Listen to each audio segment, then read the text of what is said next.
হাফেজ হওয়ার পর কোনো কাজে ব্যস্ত হয়ে ছেড়ে দিলে খারাপ দিক কি?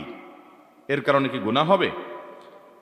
হাফেজ হওয়ার পর যদি সে হিফজ ভুলে যায়, দুনিয়ার ধান্দায় ডুবে গিয়ে তেলাওয়াত ঠিক রাখে নাই, হেফজ ভুলে গেছে, এরকম হাফেজ আছে না নাই আমাদের দেশে?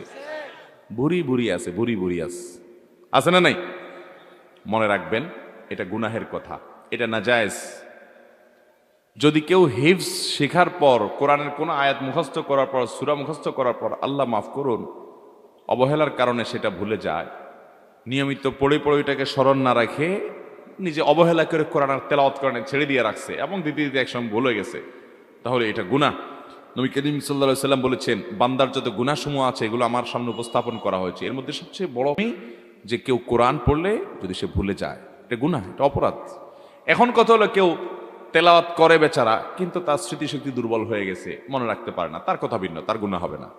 এরকম হতে পারে না যে হেফজো করছে বেচারা কিন্তু স্মৃতিশক্তি নাই, ধরে রাখতে পারে না, তাহলে তার গুনাহ হবে না। কিন্তু অবহেলা করে কোরআন তেলাওয়াত না করার কারণে ভুলে গেছে, এটা কিন্তু গুনাহ।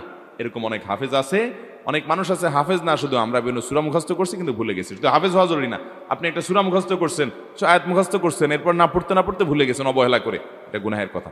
আল্লাহ যদি মুখস্থ করার ক্ষমতা তৌফিক দেয়, তাহলে সেটাকে ধরে রাখারও চেষ্টা করতে হবে।